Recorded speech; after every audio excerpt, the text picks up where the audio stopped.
Leviatã é o primeiro episódio da série Flamengo, ambientado em Recife durante a invasão holandesa. Flamengo é segurança pessoal de Nassau e enfrenta as terríveis ameaças dos espanhóis, liderados por Filipe IV, através dos planos do ambicioso e maquiavélico Conde de Olivares.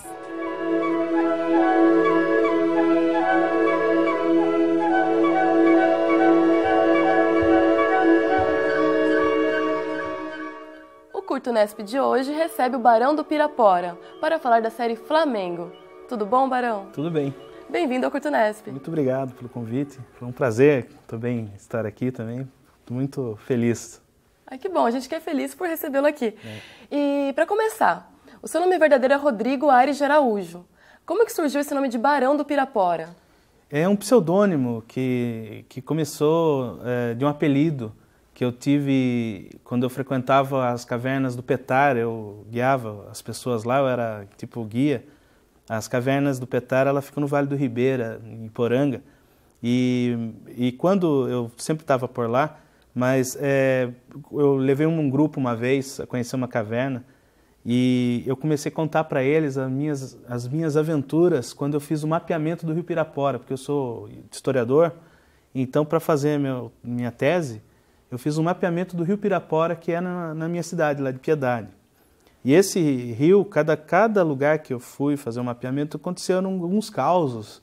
E eu contei os causos para eles e eles gostaram. Então, e na caverna a gente usava algumas roupas estranhas, né? E, quer dizer, a gente tinha um macacão, tinha as roupas diferentes. Eu tinha, na época ali, até um jaleco velho que eu usava, com chapéu assim, e até uma bota que ia até o joelho.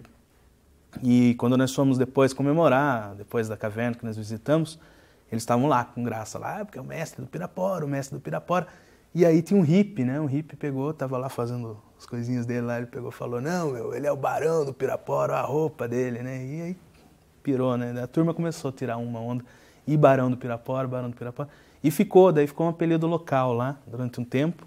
Aí, quando eu tive a oportunidade de usar um pseudônimo, uma vez, acho que, num salão de humor de Foz do Iguaçu, Humor Falls, inclusive que eu fui selecionado lá, precisou usar um pseudônimo, usei o Barão do Pirapora pela primeira vez. Isso já era 2003, por aí. É bacana que é diferente e é regional também, né? Valoriza daí local. deu tudo a ver, porque tem um lance do nacionalismo, do folclore, características das obras que eu trabalho, que é a questão da história do Brasil e essa questão da cultura popular mesmo, né? Com certeza. Da cultura caipira e da coisa toda. Acho que casou com uma alegria só. E como você nos disse, você é historiador. E como que surgiu esse interesse por animação na sua vida? Então, eu sempre fui desenhista de quadrinhos, era da fase de underground, fazia fanzines, era muito ligado à questão... eu sempre sonhei em fazer desenho animado, isso era uma das metas principais sendo desenhista, criava os personagens, e isso virou um sonho, né? Falei, vou fazer desenho animado um dia e tal. E já entrei em história já pensando nisso, sabe? Até porque com história abriu a minha mente politicamente, economicamente, assim, ter noções de mundo.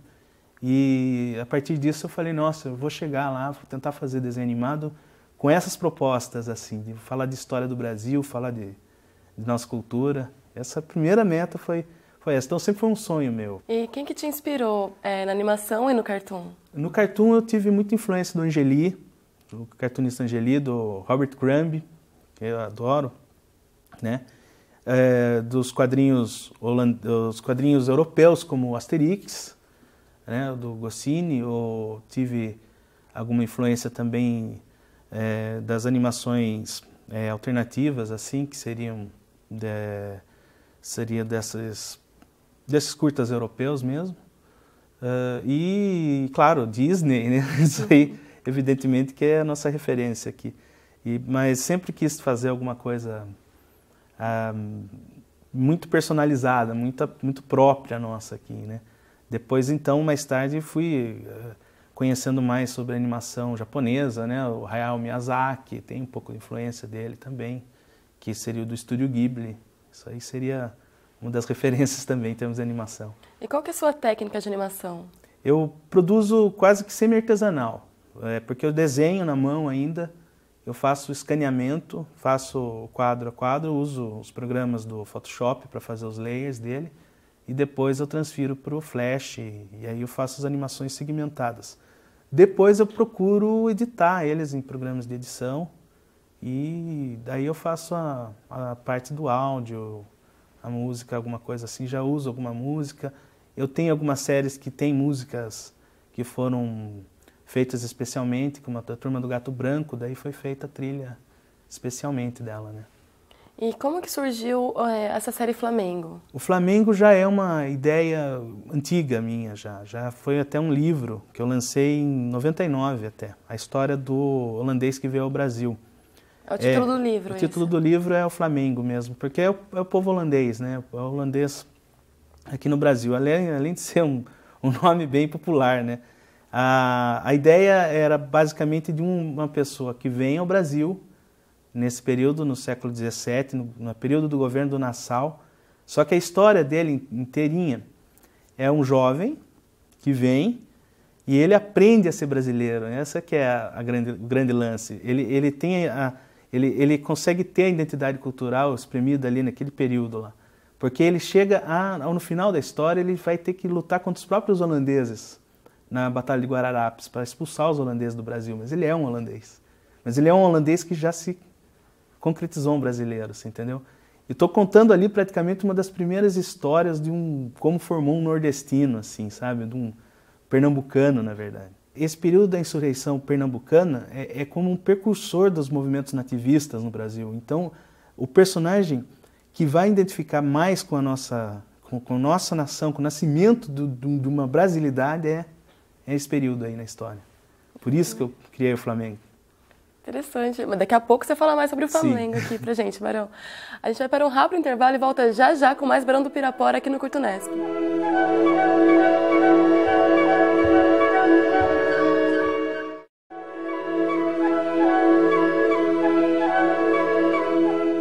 Estamos de volta com o Curto Nesp, hoje com a animação Flamengo Leviatã. Barão, como que surgiu a história do Leviatã, que é o piloto da série Flamengo? O primeiro episódio. Na verdade, é o primeiro que remete à hora que ele se torna o guarda-costa do Maurício de Nassau. A história já é também estrategicamente pensada como primeira, né? Eu fiz as colocações históricas ali, que são personagens que existem na vida real e personagens fictícios que tiveram que então achar um período na história que eles tivessem em comum, né? Aí a história basicamente tem o mesmo título do livro do Hobbes, que é o Leviatã, porque Leviatã, em tese, é um monstro bíblico que destruiu, né, as cidades. E aí, de acordo com a história, eles têm uma confusão ali com o próprio título do livro que o Hobbes viria a escrever ainda, né? E até talvez ele teria comentado que o Hobbes estaria trabalhando ali com Francis Bacon na ocasião, e talvez tenha comentado, e Felipe IV ficou sabendo, né? Então ele falou, poxa, já ouvi falar desse livro, né? Leviatã, alguém falou disso aí. Então foi o Hobbes que falou que um dia ele ia escrever um livro para falar do Cromwell, né? E aí falar do Leviatã. E aí fizeram uma confusão danada, ele só ia investir no projeto do Olivares se realmente tivesse a participação do Hobbes, que era um conhecedor no Leviatã, né? E foi uma confusão danada, que daí era para construir um monstro para destruir Recife. Essas questões que existem nesse episódio, elas são exatamente aquela ideia de se trabalhar ficção dentro de uma história antiga, né? De história do Brasil, por exemplo, que é uma das vertentes interessantes aí também de uma vanguarda, né? Você trabalhar ficção no passado. E usando um leque de diferentes referências e tudo mais. Como que você explicou um pouco, mas quando você vai construir o roteiro, como que você utiliza essas referências de modo a ficar... Porque fica legal, não fica uma coisa pesada, apesar das referências intelectuais diversas e ser história do Brasil. Como que você trabalha isso no roteiro? Você faz um stop motion antes? Você passa pelo teste do seu filho, pergunta se ele entendeu? Mais ou menos isso. Eu faço realmente storyboard, faço primeiro. Só que antes eu tenho que fazer todo alinhamento histórico deles, para que não tenha algum erro de data e conjunto, né? Desde de estudo da arquitetura, das roupas, do costume e tal, entre os países. E depois eu faço um storyboard mesmo, eu faço o levantamento antes como se fosse uma história em quadrinho, assim, do roteiro. Aí eu trabalho essa questão inserindo o conhecimento, inserindo o conteúdo na fala, na situação, no ambiente e tal, sem muita referência indiretamente didática, assim, né? Esse é o primeiro passo que eu faço. E é um trabalho minucioso, né? Acaba a gente levando, porque a própria animação já é muito minuciosa, né? E a pesquisa histórica também acaba sendo bem... Então tem que ter bem segmento, a gente precisa ter bem critérios assim para trabalhar, disciplina. Com certeza, tem que ser disciplinado e organizado. E uma coisa bem interessante da animação é o que dá cara para a animação, na verdade, são as vozes dos dubladores. E quem que dubla os seus personagens? Olha, boa parte sou eu mesmo. Meu irmão me ajudou no Flamengo, ele faz uma parte das vozes ali, do Nassau, do Olivares, ele faz alguns outros ali que ele participa. E a minha esposa, a Regiana, faz a parte quando é feminina, né? Meu filho participa bastante, nesse caso do Flamengo ele não tem, porque não tem criança no estado do Flamengo, mas ele participa bastante em outras séries também, então estou sempre treinando bastante com eles. E falando em dublagem, a nossa equipe conversou com o dublador Ulisses Bezerra, que já deu voz ao Charlie Brown do Snoopy e também ao Shun de Andrômeda do Cavaleiros do Zodíaco. Vamos conferir o VT?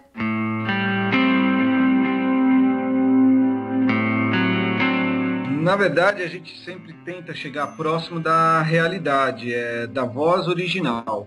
E a gente tenta pegar todas as características do personagem. Essa é a tentativa dele. Nem sempre a gente consegue, mas a gente tenta chegar muito próximo. Ainda mais quando a gente trabalha com anime ou desenhos, é super importante isso, porque são produtos mundiais. Por exemplo, se você escutar a voz do Bob Esponja, ela só muda a nacionalidade.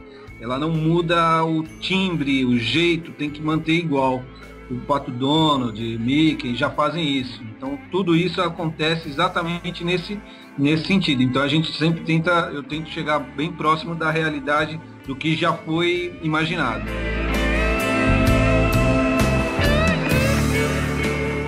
Eu comecei como ator de televisão, de novela, de teatro.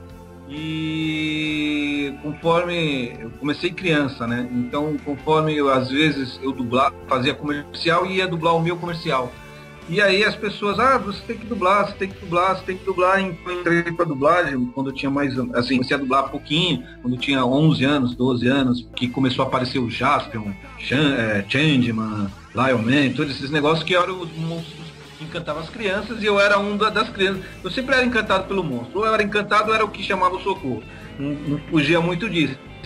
E aí eu comecei a entrar na dublagem e ficar. Aí eu ganhei o primeiro grande personagem, que é o Charlie Brown do Snoopy. Aí eu consegui desenvolver, a minha voz foi escolhida pelo próprio Charlie Schulz. Aí eu fui ficando, aí depois veio os Cavaleiros do Zodíaco, que marca uma nova era na dublagem, que é assim, a era das pessoas conhecerem o dublador. A gente foi a primeira elenco que teve a oportunidade de conversar cara a cara com os dubladores, com os fãs dos Cavaleiros. Então a gente começou a fazer, tinha entrevista, não era entrevista, era tipo de um palco com pessoas que gostavam dos Cavaleiros, gostavam da nossa voz. E hoje a gente viaja o Brasil inteiro com esses anime com, anime friend, anime não sei das quantas. Tudo isso começou com os Cavaleiros, então os Cavaleiros marcam uma nova era da dublagem. E hoje a gente já tem dubladores que eram fãs de dublagem e começaram por causa dos Cavaleiros. Então eu vim fazendo e hoje praticamente eu só dirijo dublagem.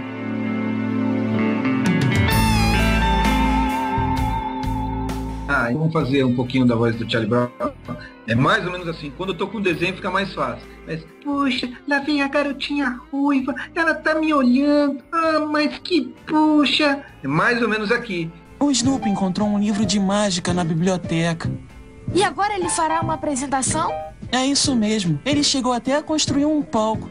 E a voz do Cavaleiros do Zodíaco é... Iki! Corrente de Andrômeda!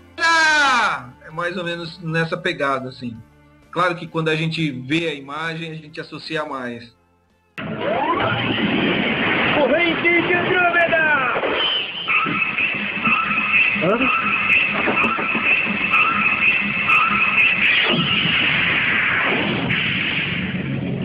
O quê?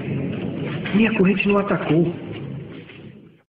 E agora a gente vai para um rápido intervalo e volta já já com mais Curto Nesp.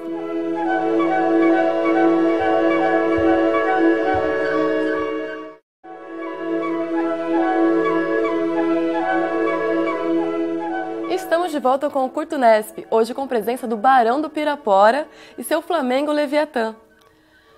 Barão, é uma animação, o Flamengo, mas é uma animação assim que tem alguns toques para adulto, como por exemplo o caso da cerveja, né?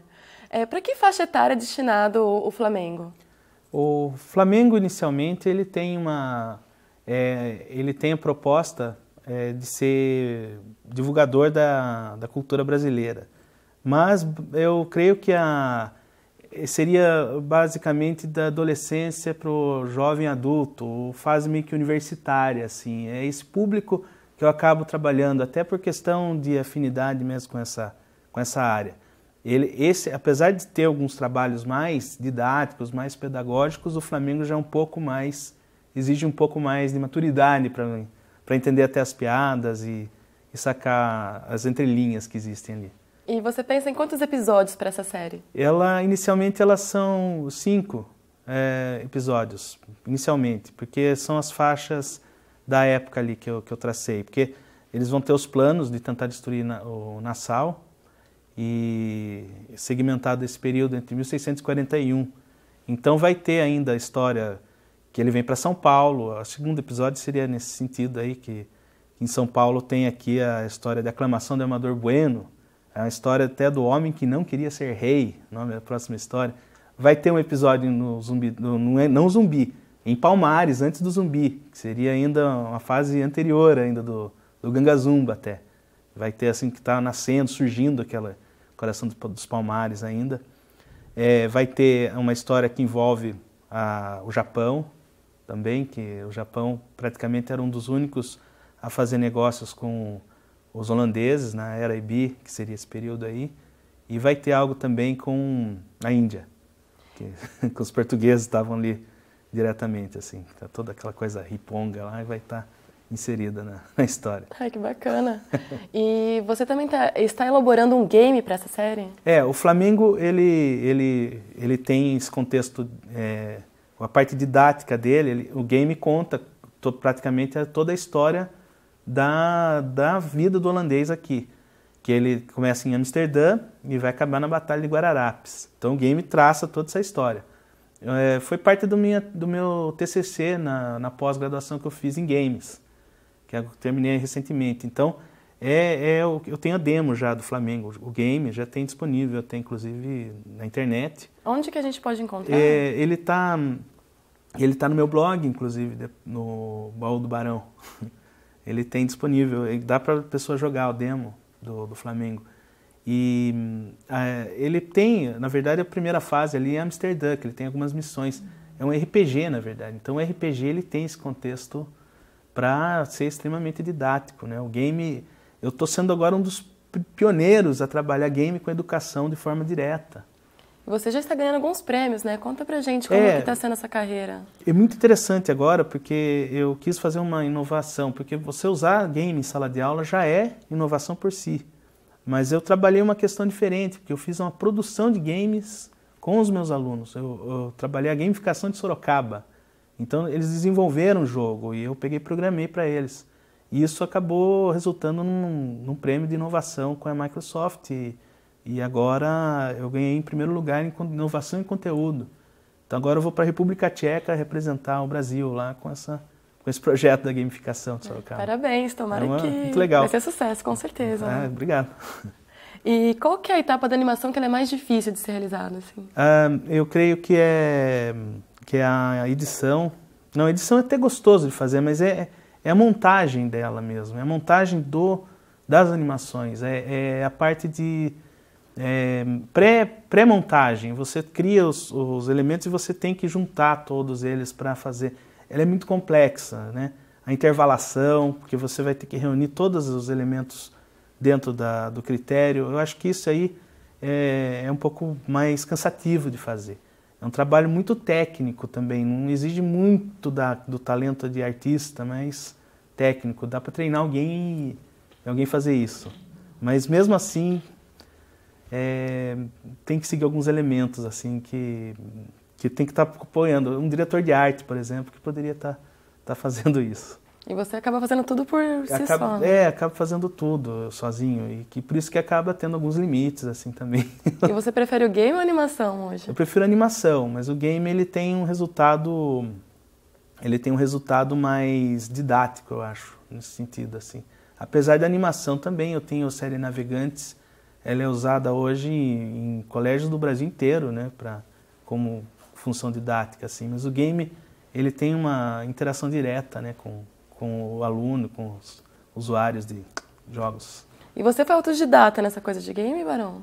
Olha, não, eu cheguei a estudar, eu fiz uma pós-graduação. Primeiramente, eu comecei de forma autodidata, mas aí eu fui fazer uma pós-graduação no Senac, em São Paulo, e até para aprimorar mais essa questão acadêmica, né, para trabalhar essa questão de forma mais incisiva. E como você falou, você é professor. Você leva suas animações para os estudantes, eles assistem, Sim. Te dão feedback, assim? O tempo todo eu uso muito da animação em sala de aula, assim, isso faz parte até da característica minha como professor. E também tento relacionar as animações, outras animações, com o assunto de história e geografia. Isso eu faço o tempo todo também. E você acredita que nesse momento a animação ela tá uma área promissora aqui no Brasil? Como é que está o mercado para isso? Absolutamente, assim, eu acho que agora é o momento ideal, assim, para as pessoas estudarem bastante. O mercado tá bombando, né? E elas estão em fase, por exemplo, principalmente as animações em 3D. Hoje em dia o mercado tá precisando de mão de obra e está cada vez mais precisando de criatividade, né? Porque não basta ser só técnico de programação ou de videografismo. Tem que ter criatividade. Por isso que as ciências humanas é o maior alicerce para a criatividade. Isso que é a jogada. Eu assino embaixo. E quais são os seus projetos futuros agora? Quero fazer um trabalho mais relacionado com folclore e essa questão de desenho animado integrado, também com os games. Eu quero trabalhar essa questão mais envolvida com forma das TICs, né, a tecnologia de informação, diretamente com a educação, essa que é a meta agora. E voltado, no mesmo tempo, com a questão do tradicionalismo, da história do Brasil, do folclore, então tudo integrado, tecnologia, passado, futuro, tudo junto. É difícil trabalhar história no Brasil? Existe uma ideia bem complexa de história, que na verdade a gente está trabalhando aqui história contada pelos portugueses aqui no Brasil. Então a gente conta uma versão de Portugal da nossa história. Então está faltando um pouco da identidade cultural. Então a gente tem que trabalhar muito essa questão de identidade, a gente tem que se conhecer. Então, acima de tudo, antes de estudar a história do Brasil, a gente precisa conhecer bem nós mesmos, nós os brasileiros. Então, aí, a partir daí, poder fazer uma história crítica, sem essa visão europeia da história. Então, essa dificuldade a gente tem. Sem falar que dentro dentro da educação mesmo, dentro do que a gente encontra por aí, existe um certo preconceito contra as ciências humanas hoje em dia. As pessoas perceberam que essa, na verdade, é a única saída para abrir a mente, né? Então, é o maior inimigo dos sistemas controladores, né, que existem, né? Então, perceberam que é a hora de minar o pessoal das humanas. Então, vou tentar na resistência aí. Barão, infelizmente o programa está chegando ao final. Queria agradecer pela presença aqui no Curto Unesp Se você quiser deixar algum recado para quem vai assistir agora o Flamengo, Leviatã, o que você gostaria de dizer? O Flamengo é uma obra de humor, né? Eu acho que tem que estar com o espírito aberto, né? Apesar de ter alguns trabalhos mais didáticos, o Flamengo é uma coisa que está trabalhando com mais a parte mais do cartunista do que do historiador aí. Acho que é mais pra gente ter que curtir mesmo do que aprender. Ou aprender e curtir é a mesma coisa. Aprender se divertindo, né? O entretenimento. Isso aí. É isso. Obrigada, Barão. Tá jóia. E a gente vai para um rápido intervalo e volta já já com o curta Flamengo ou Leviatã, do Barão do Pirapora. Não sai daí.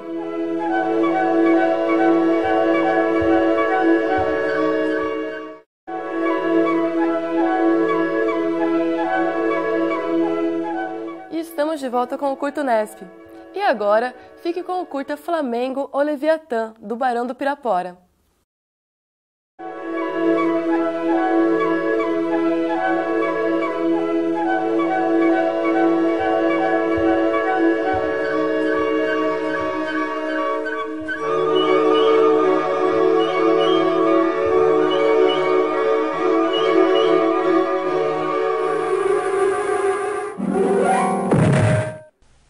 Grande Nhangueru, revele para nós o futuro próximo. Um grande perigo está por vir em Recife. Como assim, pajé? Recife não está protegida. Os inimigos do governador enviarão a destruição, e não sobrará pedra sobre pedra. Se Nassau não derrotar o demônio, os inimigos triunfarão e Recife afundará. E isso é tudo. Como assim? Isso é tudo que vai acontecer? Desculpa, governador. A Nhangueru não disse mais nada. Ouça aqui, pajé. É a última vez que você vem aqui apavorar com seus surtos sobre o futuro. Igual aquela vez do galo. Ora, mas é verdade. Eu vi num presságio que irá andar por aqui um galo gigante e as pessoas estarão felizes atrás dele. Ei, calma, Nassau. Venha tomar um pouco de ar fresco. Sabe, não podemos subestimar o pajé. No fundo, ele pode ter razão. Mas, Piso, eu não tenho inimigos. Claro que não. Só alguns portugueses, alguns senhores de engenho, escravos, indígenas, o pessoal da Companhia das Índias, alguns católicos, os espanhóis. Os espanhóis. Nunca se sabe o que passa na cabeça do rei Filipe. Eles não aceitam até hoje a independência da Holanda. Talvez seja a hora de contratarmos um segurança para o senhor, governador. Acho que conheço um cabra ideal para ser o segurança do Nassau. Pajé, lá vem você com essas histórias de novo. Não, é que conheço um tipo que é capaz de fazer miséria. Ele mora lá pelas baixadas do Capibaribe. É conhecido por Flamengo. Muito bem, meus caros. Vamos seguir o conselho do pajé. Encontrem esse tal Flamengo.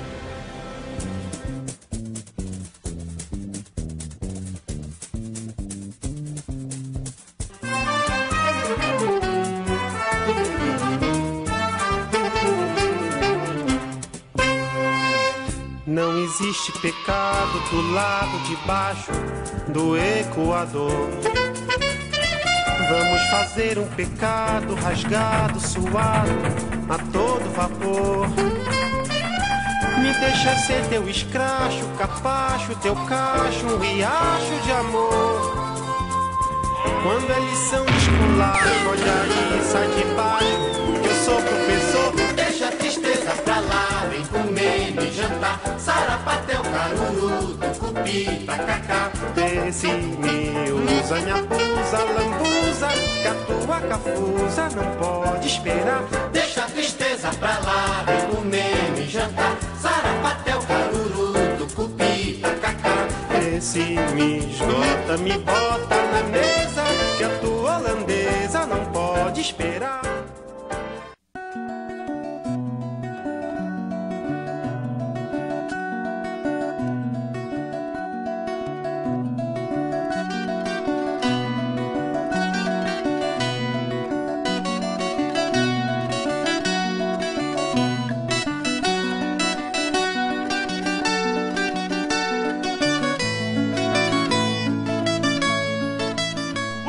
Conde de Oeiras apresenta-se ao rei Filipe.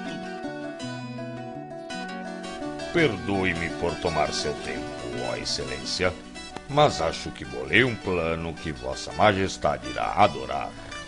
Não estou empolgado para ouvir seus contos da carrocinha, meu caro Conde de Oeiras. Mas, Majestade, creio que desta vez eu vou conseguir restabelecer as colônias invadidas pelos holandeses. As colônias portuguesas? O Brasil? O que tem em mente, meu caro Conde? Veja bem, meu plano consiste em destruir a cidade de Recife, juntamente com o governador Maurício de Nassau. Assim que ela estiver destruída, enviaremos nossas tropas e dominaremos a região. Teremos o controle total do mercado açucareiro. Tudo o que preciso é um investimento de seu precioso tesouro. Mas, Conde, como destruiremos Recife? Não quero riscar minha armada em meio de terras portuguesas. Vamos criar um monstro, o Leviatã. Leviatã? Onde eu ouvi isso? Ora, foi na Bíblia, Majestade. Não, foi na Inglaterra, quando eu conheci o Francis Bacon. O assistente dele falou que um dia ia fazer o Leviatã. Parece que o rapaz era um intelectualzinho que defendia o poder absolutista. Esperto ele. Confie em mim, ó Majestade. Sabes que eu faço tudo por ti e pela Espanha. Está certo, Conde. Procure esse inglesinho, parece que ele vive na França agora. Assim eu financiarei seu projeto idiota. Agora deixe-me descansar. E essa agora tem cada uma. Como vou conseguir encontrar esse tal Flamengo? Gente assim não cai do céu. Gente, padre, o estilingão deu certo. O aparelho é supimpa. Muito obrigado por testar a minha invenção, Flamengo. Flamengo? Você é o Flamengo?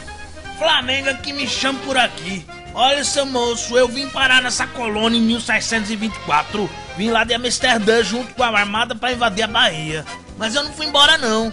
Me alonguei, sertão afora dessas terras. Muito bem, Flamengo, sou William Piso. Trabalho com o governador Maurício de Nassau. Venha comigo ao Palácio do Friburgo, tem um trabalho pra você.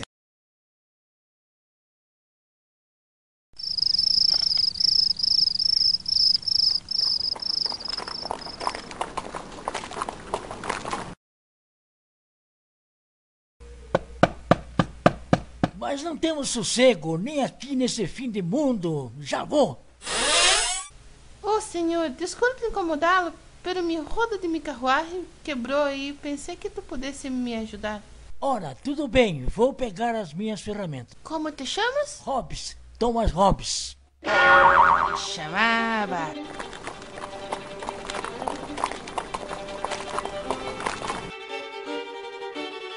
Ora, acorda, bela adormecida. Deve ser o Thomas Hobbes, eu presumo. Vejo que já teve a honra de conhecer a minha assistente, a Catalunha. Ela é uma tentação. O que querem de mim, seus malucos? O passarinho me contou que o senhor sabe fazer um Leviatã. O quê? Sim, dizem que o senhor planeja fazer um Leviatã. Ele é um monstro da Bíblia, não é? Seu idiota, Leviatã será o título do livro que estou escrevendo. Não tem nada a ver com monstro. Ah, é? Exijo que me liberte. Espere. O rei Felipe só irá financiar o projeto se você estiver no meio, meu caro. Sabendo ou não sabendo, você irá construir um monstro para mim. Senão, seu livro não sairá do papel, pois não irá existir o autor dele. Eu posso ajudar o projeto, mas terá que me garantir a total discrição e segurança. Fique parado agora, governador. Estou quase terminando este quadro. Ei, até quando eu vou ficar parado aqui? Nassau! Trouxe aqui o famoso Paiobá. Ele pode nos falar mais sobre o futuro. É uma honra ajudar Vossa Mercê, Conde Maurício de Nassau. Eu vou ajudar a técnica de leitura dos búzios, os orixá irão nos orientar. Então, o que tem aí pra nos mostrar, Paiobá? Os búzios nos mostraram, governador, que ao enfrentar o mal você terá a ajuda de um líder espiritual. Um líder espiritual? Quem poderia ser? O pajé? Nassau, pode ser eu mesmo, quem sabe, né? Nassau, encontrei o Flamengo. Já temos o seu novo segurança. Oxe, Nassau, vocês vão contratar o Flamengo? Esse boca de sapo, cachaceiro? Fica quieto aí, ô macumbeiro da moléstia. Parem já com essa briga. Vocês dois estão intimados a me proteger de uma possível invasão. Portanto, preparem-se, pois algo ruim está para acontecer. Como andam as construções, Hobbes? Levando em conta o tratamento, a pressão e o perigo de morte, digo que está tudo dentro do previsto. Acredito que terminamos. Construímos com os mesmos escravos africanos o monstro, tendo como base um moinho. Coloquei em prática a experiência de montagens dos antigos bizantinos. Ele pode ser controlado, mas a energia que o fará caminhar será movido a partir da fermentação da cerveja. Quer dizer que nosso monstro é movido a cerveja? Podemos dizer que sim. Fabuloso, Hobbes. Você conseguiu. Creio que agora poderá cumprir com o que me prometeu, me levarem de volta à França. Está certo, Hobbes.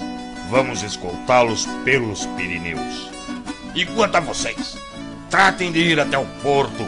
Lá estará um navio esperando por vocês. Lembre-se, destruam o Recife e terão a sua liberdade. Vamos fazer o que ele disse. É a nossa chance de nos libertarmos. Caso acontecer algum problema lá no Brasil, esconderemos num tal dos quilombos dos Palmares. Teremos liberdade por lá também.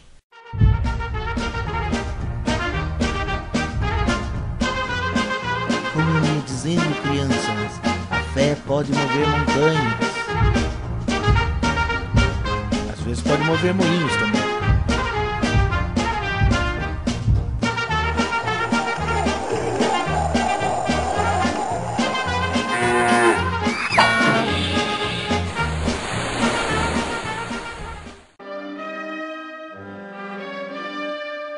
Então, padre, agora eu sou o tal do novo segurança do Nassau. Interessante, meu filho. Mas tome cuidado, pois é perigoso ser segurança de alguém famoso.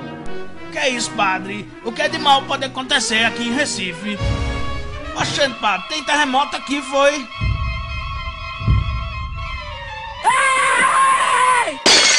A visão do pajé estava certa. Um monstro está destruindo o Recife. O que vamos fazer? Onde estão aqueles dois? Calma, Nassau. O Flamengo e o Paiobá darão um jeito nisso. Pode vir, monstro. Pode vir que eu tenho frente com meus gostos especiais de catador de macaxeira. Oxente, alguém anotou a placa do carro do boi, foi...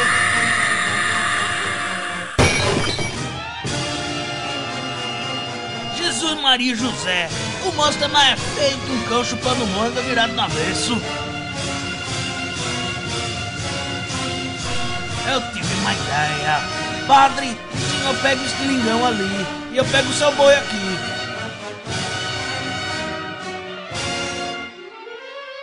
O boi voador vai nos salvar.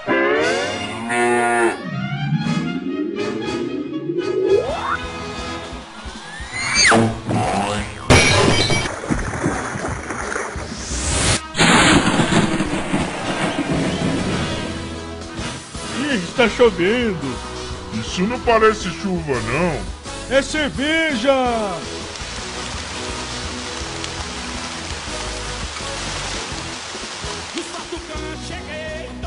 É com muita alegria que nomeio Flamengo como meu segurança e o Padre Lino como inventor oficial, por ser o líder espiritual que nos ajudou com suas invenções. Agradecemos também os nossos novos conselheiros espirituais, o Pajé e o Pai Obá. Estava aqui pensando em diversas formas de puni-lo, Conde de Oeiras, pelo fracasso de seu projeto. Mas hoje estou num dia feliz, pois me trouxeram uma selvagem de presente. Ela não é uma graça, ela é asteca. Estou ensinando ela a falar passagens bíblicas. Viu? Mateus versículo 3. Majestade, eu tenho novos planos. O senhor não vai se arrepender. Ainda vamos tomar Recife dos holandeses. De lá pra toque do que vai. Amém.